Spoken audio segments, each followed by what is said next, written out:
Hello everybody, this is an introduction to fluid dynamics. We can think of fluid as a volume, we'll call this volume D, and this volume comprises of infinitely small fluid particles. So what we mean is that the fluid is infinitely divisible, and we're not going to take into account molecular size or anything like that.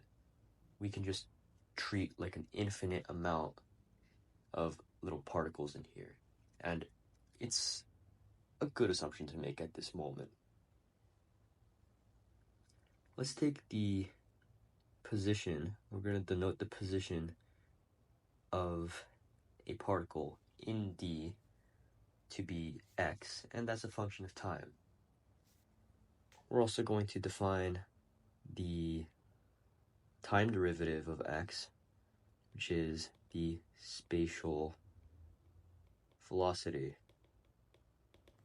and that's u, and it's a function of x and time. And so notice that since we have an infinite amount of particles in here, that means that at every single point in this continuum of particles, we can assign a spatial velocity because we can assign a fluid particle. So that leaves us with a vector field, which is quite convenient because we can deal with that mathematically. So maybe this right here will have a vector for its velocity, and then maybe this point right here, and right here, and right here. So our assumption of continuum implies that there is a mass density at each point within D. So if we were to take any subregion of D, so we'll call this W, then we can pretty much add up the density times small volumes within this volume, small regions, and we just add it all up. So that's pretty much just the concept of the integral.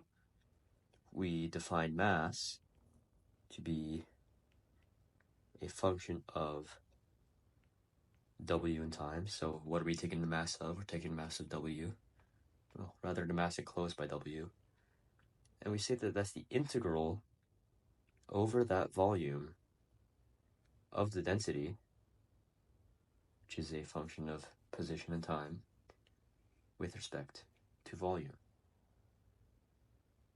So fluid dynamics can actually be derived by three rather fundamental principles.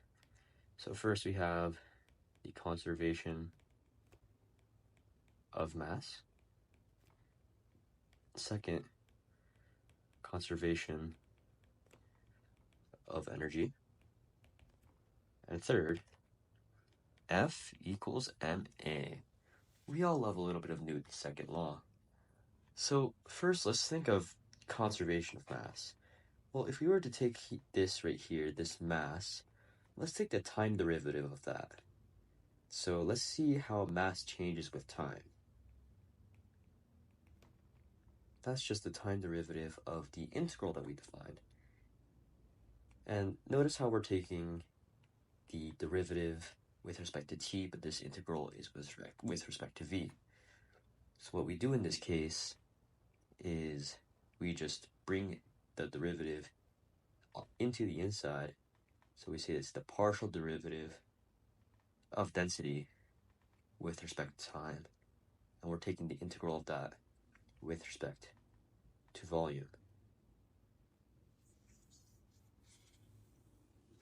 If we consider the boundary of W, we'll call that dW. Let's think of a unit vector called n, and n represents the unit normal at every point on the boundary. We can also think about dA, which is the area element of dW.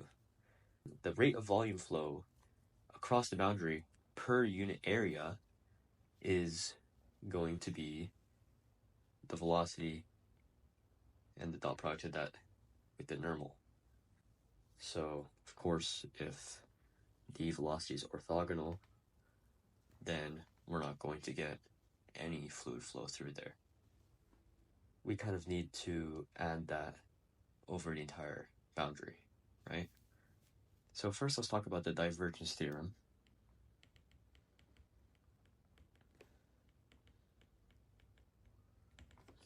Which states that if we have a volume V, so we have a volume V with a boundary dV, and we have a vector field F defined on a neighborhood of V, so it's defined on V and just on the outside, so we can consider this. Then if we integrate over volume, the divergence of F with respect to volume, that's just going to be equal to integrating over the boundary the dot product of F and the unit normal vector, which intuitively should make sense. Like, if we're considering the divergence, we're adding the divergence of every infinitesimal volume enclosed, and that's the divergence that we're considering. Well, this side right here is gonna cancel out with this side, so everything inside cancels out, and what we're left with is we're just adding normal components over the boundary. We can apply this to our finding out the rate of flow through dW. So the rate of mass flow through dW is minus the integral over the boundary of the density times the dot product of the velocity and the unit normal vector. All of that with respect to area, because we're adding it over the area. And what that is just the amount of volume the amount of mass that's coming in, the change of mass over time. And the reason why we have it negative over here is because we set the unit normal to be pointing outwards. So if we're talking about the mass coming in, then we need to pretty much take the inverse of that. By the divergence theorem, we get that this right here is mathematically equivalent to saying that minus the divergence of density times velocity is equal to the partial derivative of density with respect to time. This is the differential form of the law of conservation of mass. Next, let's look at Newton's second law. So if we think about a particle's path, so let's do like an X like that. And we'll think about its components. So we have X of t, it's a vector, so X of t, Y of t, Z of t. If we want to consider the acceleration, A of t, well, that's just the second time derivative of X of t, which is just the time derivative of U of X of t. So X t. Since we're taking the derivative with respect to time of a function of both time and position, what we need to do is we need to account for the fact that, well, we're also taking the derivative with respect to position. So we're going to say that this is equal to the partial derivative of velocity with respect to time plus the dot product of this vector and the del operator times the velocity.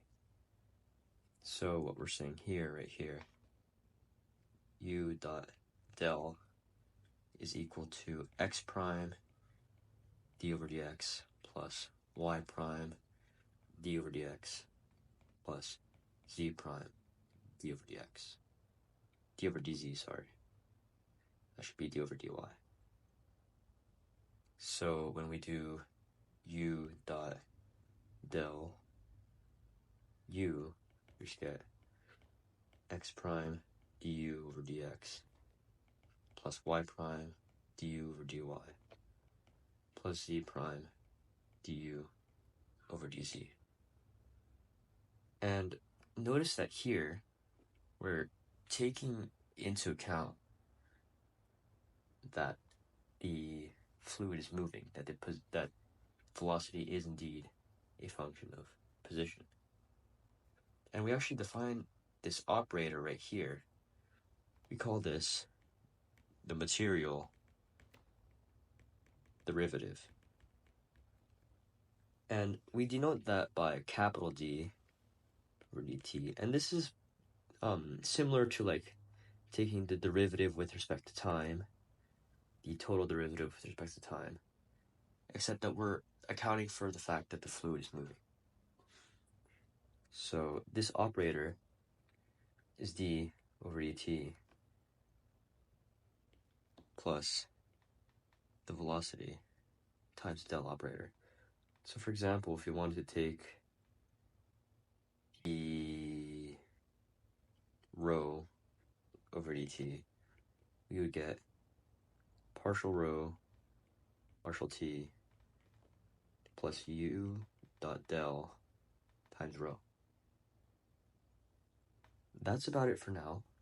In the next video, we'll cover ideal fluids and the conservation of energy. In the meantime, I hope you guys enjoy this series, and please let me know if you prefer